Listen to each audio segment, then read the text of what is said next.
Assalomu alaykum, hurmatli ustozlar, o'quvchilar.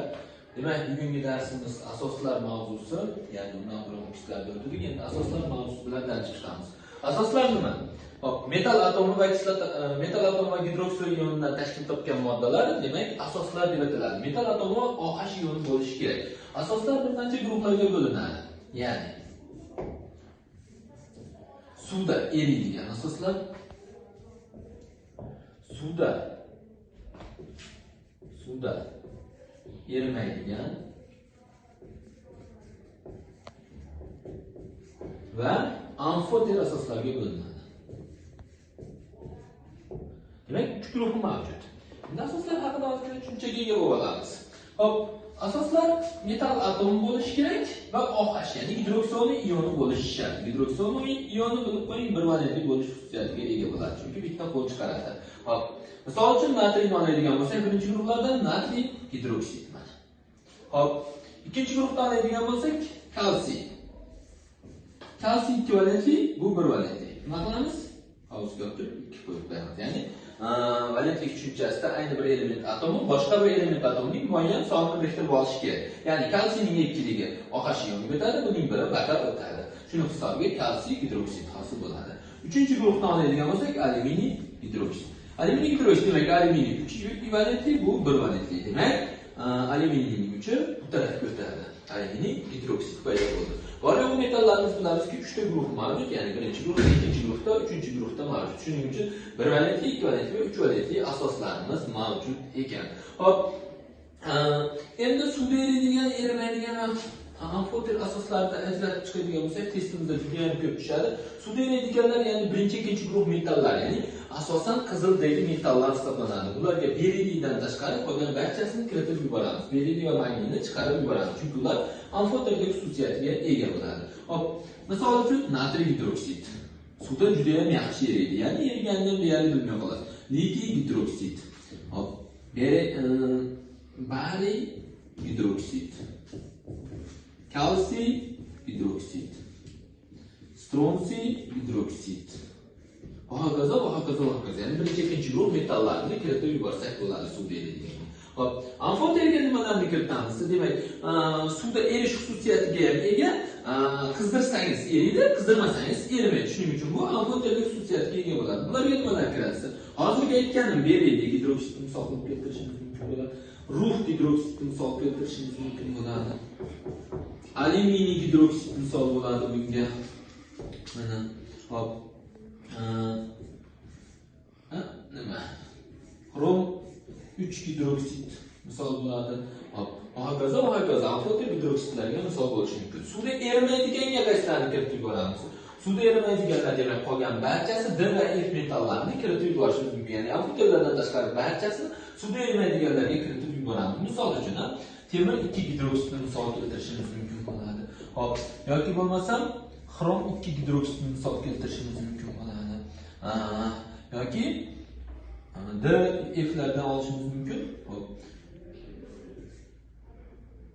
Bo'lishi mumkin. Biz 2 gidroksidni olishimiz mumkin bo'ladi. Yoki bo'lmasam, xohlagan elementlaringizni olishingiz mumkin bo'ladi. Temir 3 gidroksidchi degan savol ham bo'ladi. Temir 3 gidroksidimiz, ya'ni zangimiz bu amfoterlik xususiyatiga ega bo'ladi, shuning uchun amfoter guruhga kiritib yuboramiz. Esingizdan chiqib qolmasin. Hop. Ya'ni eng ko'p tarqalgani suvda erimaydigan moddalar hisoblanadi. Ana demak 3 guruhga bo'lib yubordik. Endi bularni tuzilish haqida ham, ya'ni strukturasi haqida ham tanishib chiqamiz. Hop, strukturasi qanday bo'ladi? Demak, natriy. Natriy bilamizki birinchi guruhda bo'lgani uchun bitta qo'l chiqaradi. Hop, kislorod va OH ion. Ya'ni kislorod ikkita qo'l chiqaradi, bittasi OH, ya'ni vodorod ioni bilan bog'langan bo'ladi, ikkinchisi esa metal atomi bilan bog'lanadi. Mana bu yerda ion bog' mavjud bo'ladi, mana bu yerda esa kovalent bog'. Bu bog'larni keyinroq tanishib chiqamiz. Demak, natriy gidroksidning strukturasi. Ikkinchi guruhda oladigan bo'lsak, kalsiy gidroksid. Kalsiy gidroksid strukturasi. Demak, kalsiy 2 valentli bo'lgani uchun ikkita qo'l chiqaradi. Demak, bularga birinchi metallar, ya'ni kislorod birikadi va vodorod ioni birikadi. Kalsiy gidroksid holatda. Uchinchi holatimiz alyuminiy gidroksid. Alyuminiy gidroksid. Alyuminiy Demak, bu 3 ta qo'l chiqaryapti. Mana ko'rib turibsizlar, 3 ta OHni o'ziga biriktirib olyapti turgan ekan. Xo'p, bu strukturaviy holatlar, ya'ni fonetik holatlarni ko'rib chiqdik. Ana endi bizda har bir moddaning ya'ni o'ziga xos nomlari, ya'ni xalqona nomlari mavjud. Natriy gidroksid. Buni biz ishqor deb ataymiz, ya'ni natriy ishqori.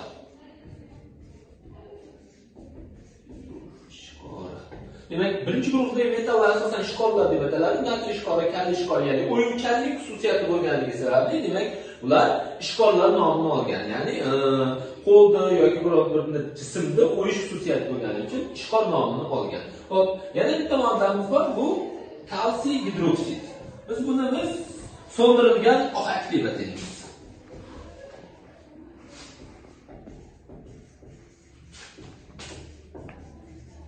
So'ndirilgan ohak. Hop, uchinchi guruhimizda yana bitta elementimiz bor, bu temir 3 gidroksid.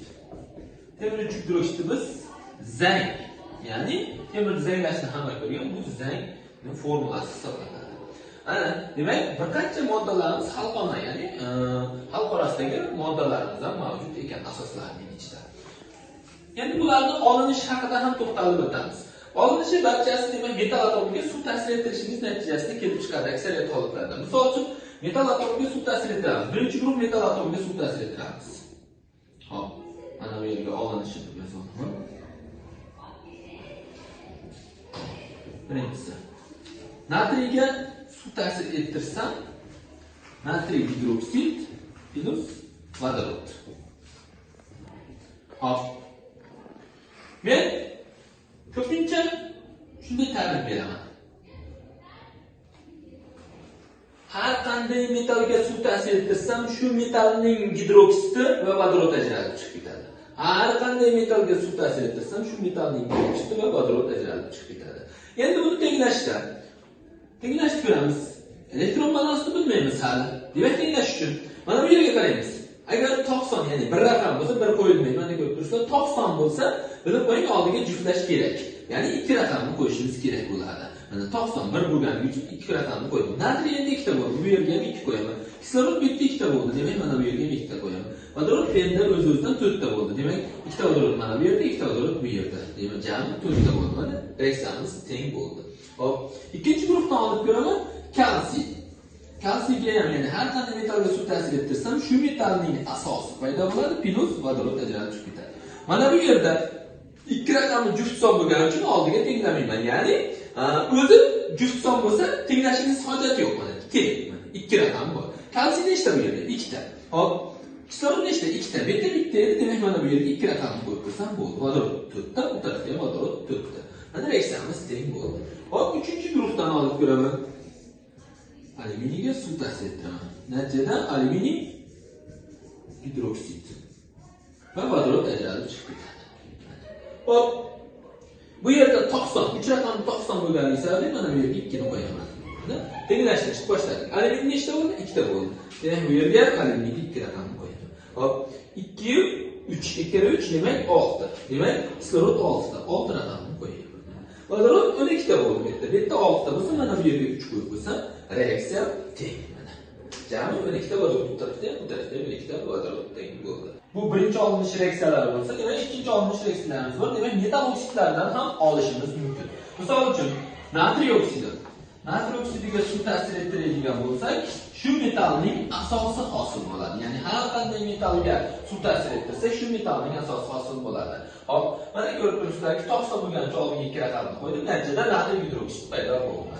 Hop, ikkinchi guruhdan olib ko'raman, kalsiy oksidi. Kalsiy oksidiga suv ta'sir ettirib yuboradigan bo'lsam, kalsiy gidroksid paydo bo'lyapti mana.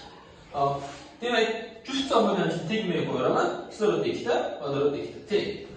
Uchinchi guruhdan olib ko'raman, alyuminiy oksidi. Alyuminiy oksidiga suv ta'sir ettiradigan bo'lsam, alyuminiy gidroksid paydo bo'ladi. Hop, 90 bo'lganligi uchun oldiga 2 raqamni qo'yaman. Alyuminiy 2 ta, kislorod mana 3 ta, ba'zi 6 ta edi, mana 2 3 qo'ysam teng. Reaksiya teng bo'ladi. Birinchi guruh metallarini olib ko'ramiz. Demak, bular litiy, natriy, kaliy, rubidiy, seziy, fransiy. Demak, ularga OH biriktiryapman. Litil gidroksid, natriy gidroksid, kaliy gidroksid, rubidiy gidroksid, seziy gidroksid va fransiy gidroksid. Birinchi guruh chiqdi. Ikkinchi guruh berilliy, magniy, kalsiy, stronsiy, bariy, radiy. Demak, ularga OH biriktiryapman. Ikki valentli bo'lganligi uchun qovusga olib 2 qo'yadi. Berilliy gidroksid, magniy gidroksid, kalsiy gidroksid, stronsiy gidroksid, bariy gidroksid, radiy gidroksid. Uchinchi guruhga olyapman. Bor, alyuminiy, indiy, galliy, endi galliy qolib ketibdi. Galliy, indiy, galliy. Demak, bular uchinchi guruh. Bor gidroksid, alyuminiy gidroksid, galliy gidroksid, indiy gidroksid, galliy gidroksid. Demak, bizda asosan 3 ta metall guruhi, ya'ni 3 guruh, 3 ta holatda bo'ladi. Birinchi guruh, ikkinchi guruh, uchinchi guruhda bo'lishi mumkin. Qolgan kislotaga aylanadi. Mana shu 3 guruh, 3 guruhni tanishib chiqdik. Shu 3 guruhlarning ichida, shu asoslarning ichida bittasi xato. Shularning ichida bittasi xato. Agar yaxshilab e'tibor bersangiz, topasiz. Demak, qaysi biridir xato? Mana shu ichida. Agar topgan bo'lsangiz, bu bor gidroksid haqida gap ketayotgan. Bor gidroksid bu yerda xato. Sabab nima? Chunki bor metall emas. Shuning uchun bu bor gidroksid aslida barat kislota. Mana, yeymas mana bunday barat kislota. Qolgan hammasi asos bo'la oladi, bitta bu yerda bor metall emaslik bo'lganligi sababli, demak, kislotaga aylanib ketgan. Qolgan hammasi asos hisoblanadi. Darsimiz shu bilan yakunlanadi. E'tiboringiz uchun rahmat.